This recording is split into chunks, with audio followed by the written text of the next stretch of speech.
So I come from Ghana, and Ghana can be found in the western part of Africa. As a country, we have a population of over 24 million people.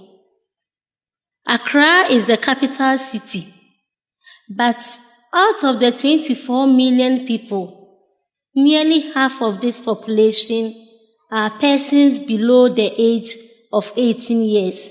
So we have a very young population.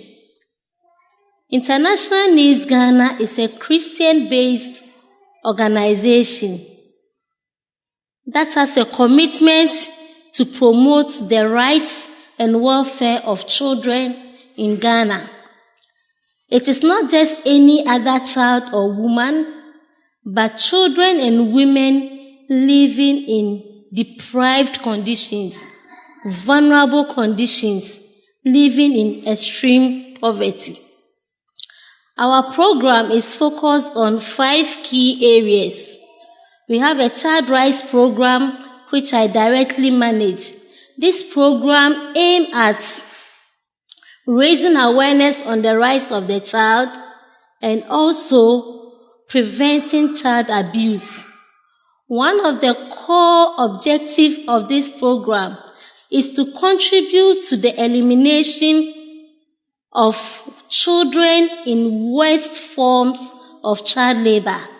And when we say children are in worst forms of child labor, it means that the children are involved in some economic activity that could be harmful for their health, denies them the opportunity to go to school, or that kind of activity has an impact, a negative impact on their moral upbringing.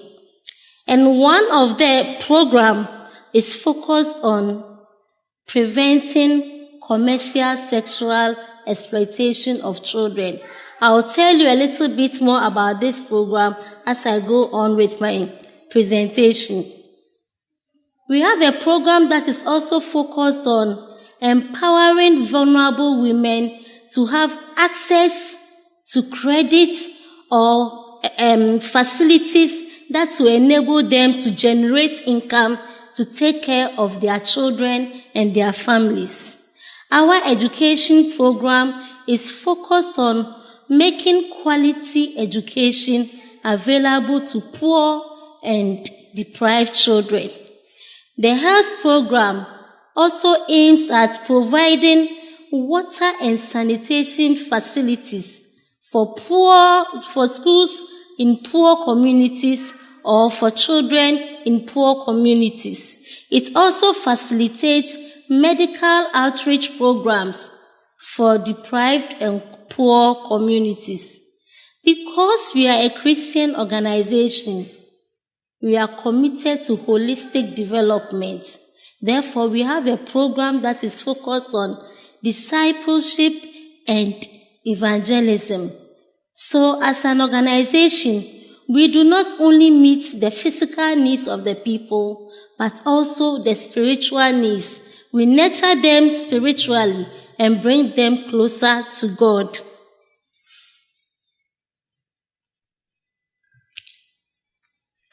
As a Christian organization, we are challenged by this mandate to be a voice for the voiceless, to support and care for the needy. And that is why I am here today, to be a voice for that vulnerable child who is sexually abused or exploited, who is living in poverty, so that you and I become aware of this situation, and then together we can seek solutions to make things better for these children. The subject we are about to talk about is a difficult one. It is a very sensitive subject because people under normal circumstances will not discuss this topic. But however difficult it is important that we become aware of such situations. Then we can realize how blessed we are And then, as you were challenged by the children's service to care for these children, to demonstrate some love to them, to stir up our compassion and reach out to make life better for these children. And what is the subject? The subject we are about to discuss this morning is commercial sexual exploitation of children, CSEC. It is the sexual abuse of a child, that is a person below the age of 18 years, with some kind of remuneration paid either directly to the child or to a third person. The remuneration can be in cash or in kind. And in kind, remuneration could be food, clothing, shelter, or any other basic need that the child may have. It is an abuse of the rights of the child and should not be tolerated in any society. But unfortunately, it is the reality for some children.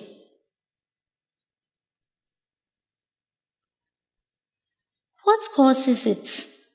The major driving factor that makes children vulnerable or victims to commercial sexual exploitation is poverty. Poverty, when parents are unemployed and do not have any regular source of income, the ability to take care of their children and provide their basic needs is seriously compromised, making the children very vulnerable. It means that the children may not have food to eat. Yes, I believe most of us have had our breakfast before coming to church. There are some children who do not know how to get their breakfast this morning because their parents are poor. These children may not have access to education because their parents cannot afford. They live in very deplorable conditions. They cannot even afford health care when they are sick. When we enter our bathrooms or our kitchens and we turn on the tap, we have hot water and cold water flowing. For families living in poverty, this is not the case. They will have to sometimes walk several kilometers to access water. And the kind of water that they access, if it is given to you to wash your feet, you will be very uncomfortable to use it. But that is what they drink and use for their domestic chores. This is the kind of poverty I am talking about. It is estimated that nearly 30% of the 24 million people in Ghana live under extreme poverty. These people live under $1 a day. And $1 a day, its equivalent, cannot even give me a good lunch back home. This is the kind of situation we are talking about. The next factor is deception. When parents have large families, a large number of children, and they are unable to take care of them, people go to such parents who are normally in the countryside, the villages, or even in slum areas in the cities, and promise these parents a better life for their children. Oh, give me your child, let me take her to the city. She will have education. She will have the opportunity to get a good job.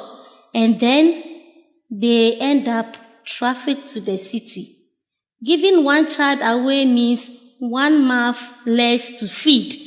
And so parents ignorantly give their children out only for their children to be confronted with the harsh realities of city life. They become vulnerable and then they are exploited, sometimes sexually. Some parents are also just irresponsible. They do not exercise proper parental control over their child. They do not care about their children, about the needs of their children. And so this exposes their children to people to abuse and exploit them. Sometimes when there are family conflicts and there is a separation, children bear the brunt of the consequence because they lack the joy and the comfort of growing up in a home. Some of these children end up on the streets, and the streets are no better places for children to grow on. They become exposed to all forms of exploitation. In Accra alone, it is estimated that 54,000 children live on the streets. Majority of these children are exploited on the streets. UNICEF in 2006, in the State of the World's Children report, estimated 2 million children to be vulnerable worldwide. But I would like to sound a little caution here, because sexual exploitation of children is a clandestine activity. It doesn't happen in the open. Therefore, most of it go unreported. And so the picture painted on the screen may be severe and bigger than what is here. So more children are exploited around the globe. Sexual exploitation is not peculiar to Ghana alone. It happens in other countries. Yesterday, I was in another program, and there was another speaker who also told us about how children or women are exploited sexually in Australia and other parts of the world. I would like to share with you some personal stories of children that I have personally worked with or encountered through our projects. One of them is Stephanie. She became a mom at the age of 15 years. This is the result of the difficult financial circumstances that the family was caught up with. Her dad lost his job and became unemployed because he lost his eyesight. Her mom, who was taking care of the family, also ran into debt in her business. Therefore, taking care of Stephanie and her siblings became very difficult. Stephanie had to depend on neighbors and community members for food. Unfortunately, there are people out there who are not that nice. Initially, they will present themselves as good Samaritan, nice people around the children, groom the children, earn their trust, and then they end up abusing them. So Stephanie had to sell herself to survive by giving sex to get food, sex to meet her basic needs. And when children are caught up in those difficult circumstances, it is difficult, they are powerless, and so they are unable to even negotiate safe sex. So eventually, Stephanie was involved in this sex work, not because she liked it so much, but because of the situation she found herself in. She became pregnant and had to drop out of school. Her dream of becoming a lawyer in the future was nearly shattered. I'll tell you about Prince too. Prince is also a product of a broken home. He has no idea of where his mom is. And his father, being a drunk, continuously abused him. So when Prince could not take it any longer, he had to run into the streets. Seeking refuge on the streets is also not easy. He was exposed to all manner of exploitation. He had to do all manner of jobs that are dangerous and not good for children. In the end, he was also exploited sexually and had to drop out of school. I know you'll be wondering, so how do you respond to children in these difficult situations? What are you doing about it? Are there no laws in Ghana? What is the government doing about it? Yes, Ghana is one of the first countries to ratify the UN Convention on the Rights of the Child. So we have very good laws that are supposed to protect children. But the sad part is that the laws are not properly enforced. So when people abuse children, they go scot-free. The institutions that are mandated to enforce these laws are not resourced properly, and so they are unable to exercise their mandates. That is why Ghana is becoming a hub for people to come and abuse children. International Needs as an organization, we do a lot of community education. That is one of our responses. We raise awareness on the dangers of exposing children to commercial sex. We raise awareness in markets, with market women, with church groups, with schools, just to empower people with enough information so that they can be proactive in the protection of their children. Through our education programs, people get to know what we do, they get to know about us, and then refer children in those circumstances to us. Sometimes the children themselves also walk up to us for support. And so when we encounter children like Stephanie and Prince, we support them to go to school. That is where our education program comes in. We make them able to access education by paying their school levies, providing them school uniforms, and whatever they need to stay in school and enjoy school. Some of the children are older and they might have dropped out from school a long time ago or may have not entered into any education before. Such children feel that they are too big to start school with the younger ones. So such children, some of them opt to train in a vocational skill. So we guide them and we place them in the vocational skill of their choice so that when they finish their training, they will have some employable skills to earn a decent income. Because poverty is a major driving factor for children to enter into, to be exploited sexually, we have a program that is focused on empowering the parents and caregivers with economic tools, access to credit, with information that will enable them to expand their income generation activities so that they are better equipped to take care of their children. Because we tell them that International Needs will not be there forever and cannot do everything. So as we support their children, we also help them so that they themselves can stand on their feet, become confident, and then they are economically also empowered to take care of their families.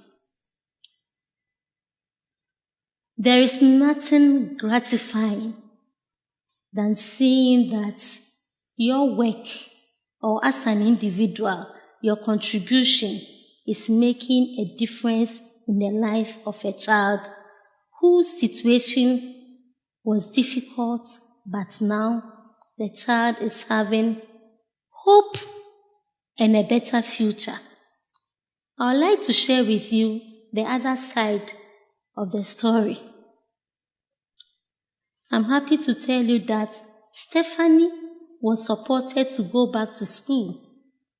We negotiated with the family to take care of the baby so that she can focus on her education. Her mom was supported to participate in the economic empowerment activities so that she can regain some confidence to start her business. Stephanie is going to complete her secondary education, senior high education this year, and she looks forward to going to the university to read law and become the lawyer that she dreamed to be. I must say that I met Stephanie before I traveled to Australia. She came to the office to request for support to purchase admission forms to the university. It tells you how determined she is. I'm just wondering what would have become of Stephanie if she didn't receive any support. These are the children we are talking about. They have dreams and hopes, but their situation is making it impossible. We can only walk along with these children to realize their full potential if we have resources to support them. If we have resources to implement the kind of interventions we are doing. Prince is also back to school, and Prince is in junior high school. Yes, I really believe in the passage that was read this morning. You may not know Prince, yes, but he is hungry, thirsty, and his dream will be shattered. There are hundreds and thousands of children like Prince and Stephanie who also need our support to help them realize their dreams. Yes, we are challenged to seek justice for the poor and to deliver them from the hand of the wicked. These children are entangled in situations of exploitation. They have nowhere to go because some people are taking advantage of their vulnerability. You and I can do something about this situation. I challenge you to be a part of this vision. So how can you help? You can make a donation today, and this donation can go a long way to help a child who is in a difficult situation. We have a donation box outside. When you close and you are going out, put in some money, and this donation can help make a difference in the life of a child. You could also sponsor a child for $39 a month.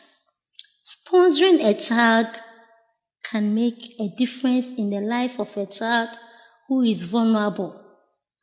Child sponsorship can make a child stay in school, access quality education, has its basic school supplies given, and also, in some instances, provide one hot meal a day for a child. Some children are so poor that they go to school on an empty stomach. You and I know that learning and hunger are no bedfellows. Your sponsorship of a child can make a child enjoy school because that child has something to eat, has his levies paid, has his books supplied, and that child can have a better future. I challenge you to come to our stand outside to pick a child and sponsor. We have a lot of children available to be sponsored. Pick one child, sponsor a child, and help that child realize his or her dream or his full potential. You could also support a community for $25 a month. $25 a month could make resources available for us to implement programs to make the communities safer for children to grow in. It could provide facilities that will make growing up in a community fun for a child who lives in poverty. It could provide water and sanitation facilities for a school in a community.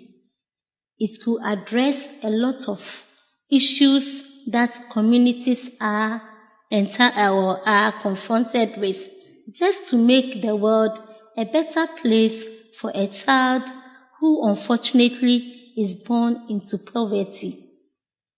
I will encourage you to be a part of International Needs Australia.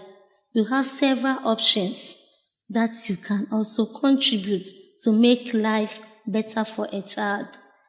I must say I am very grateful for this opportunity. God richly bless your heart as you are generous to contribute to this cause. Before I sit down, we have a very short video on Ghana that my friends out there are going to help us see. Thank you, and God bless you for your attention.